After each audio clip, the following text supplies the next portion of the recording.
Hello, everybody. I come from Italy. Today we'll talk about a case study we developed during the COVID period. We are from an acoustical engineering firm, and we worked with Silte, that is a soundproofing company in Italy. So I will make an introduction of the case study, a very quick resume of the noise regulation, environmental noise regulation in Italy, and then we'll talk about these 5 campaigns we took during the 15 months. So it was an oxidation plant that was starting the first plant tests. Unfortunately, they did very little acoustical design during their project phase. Sometimes it happens in Italy. And so complaints started right away. As soon as they turned on the first machines, the complaints started. So we arrived in July 2020, and we started studying it.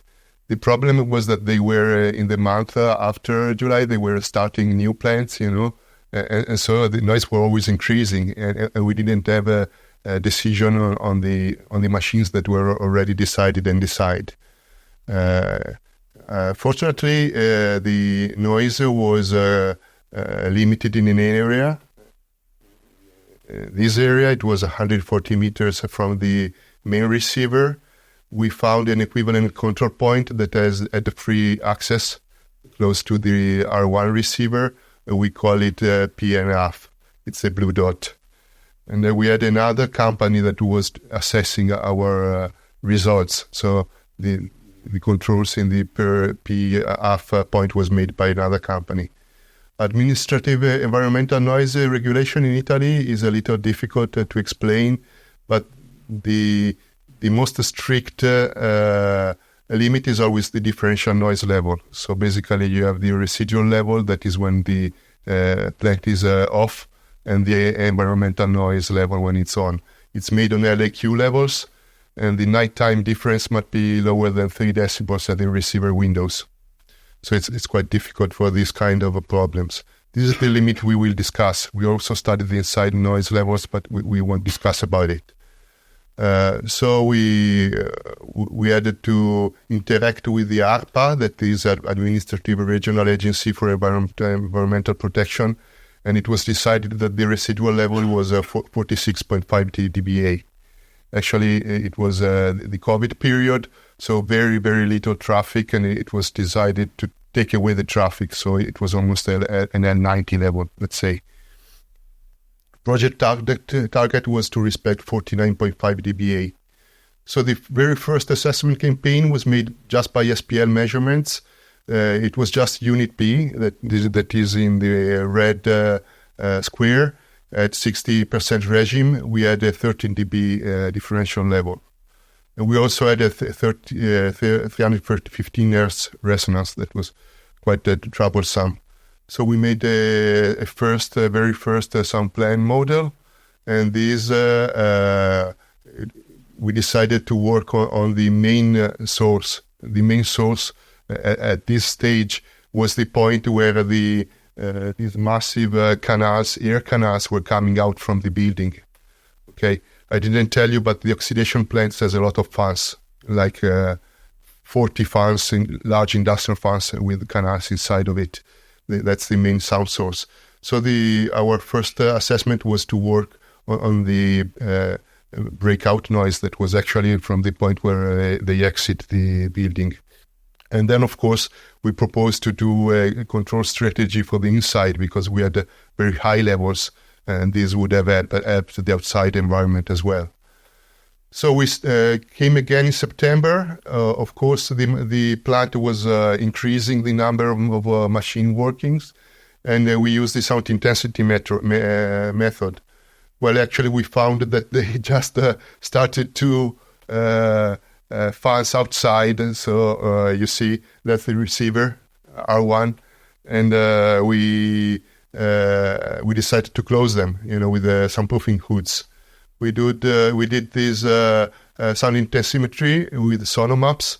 It's a Giotto application on Sinus Apollo, and this was to prove to the client that all the major fans had the big troubles, and they needed to be hooded to be closed. We also studied these multi-layer mats around the air canals to lower the breakout noise from the canals. And we used the sound intensity probe, and it had a good assessment at 315 hertz. We had a minus 10 dB insertion loss.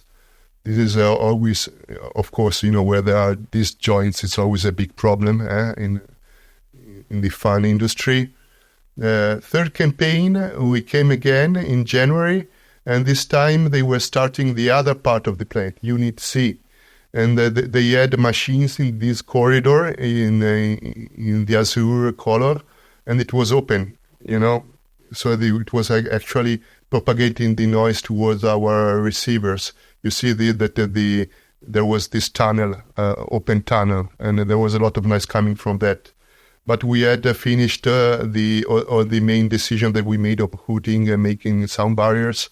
They were ready.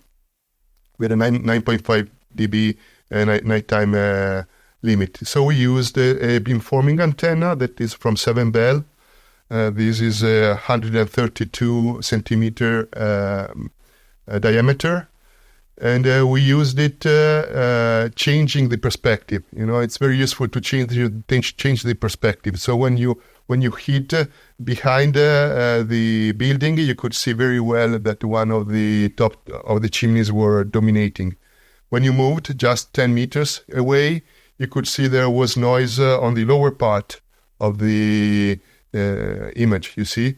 So we moved again, and we confirmed that the noise was actually coming from the mouth of the tunnel, as I was telling you at the beginning.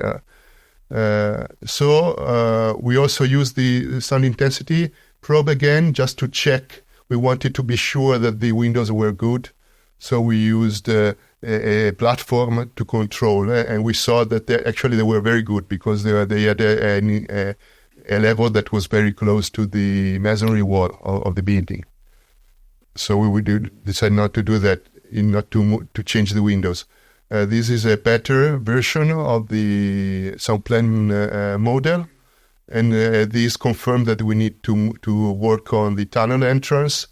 We proposed the masonry wall, and also to make some silencers. They were massive silencers, they're 10 meters long. So this is the SoundPLAN model before ante-operam and post-operam. So we came again in April, another campaign. We wanted to be sure what happened in the long range. So this time we used just one point of measurements at the receiver balcony. We had access to the receiver. And we had also a meteo station to control there were any troubles with the meteo situation. So we saw there was no correlation to the temperature, even if there was a very large variation of 15 degrees in temperature variation. And there was no variation with the wind intensity. The distance was not so big.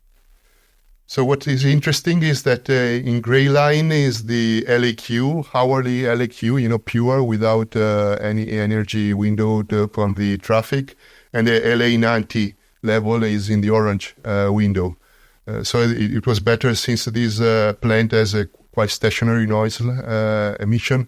It's quite good to control the LA90, because the LAQ, the hourly LAQ, was dirtied by the traffic, so it was the traffic around the plant.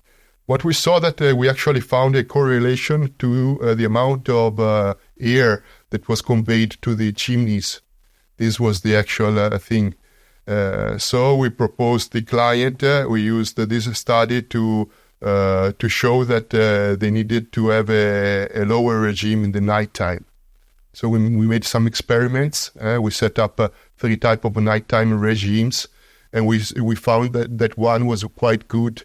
The C setup nighttime regime allowed more than 6 decibels reduction to the one they were using. Last campaign, the silencer were ready to be mounted, so we wanted to study what was the amount of reduction. So here the insertion loss. The dashed line is the insertion loss with the artificial sound source. So it was the day before the installation, on the ground. The sensor was on the ground. And on the blue line is the actual attenuation that we have at our control point, close to the receiver. These are the spectrum levels before this intervention. So before putting the silencer and using the nighttime regime was the red line, and post-operam is the orange and the blue line. So after all this work, we got a differential level of 0.5 decibel. And we had the neighbors were very happy. They admitted that there was a net improvement. So the conclusion, it's a medium-sized industrial plant noise control case.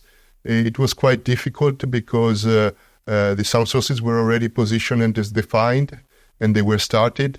Of course, the difficulty is that we were right in the COVID-19 period, so we had, even difficulty finding materials and moving and organizing the measurements. But I showed you how different diagnosis measurements and some experiments are very useful to decide what to do. And then we proposed the direct and indirect noise control strategies that at the end they allowed a good compliance to the limit. So I thank you for listening. Thank you very much.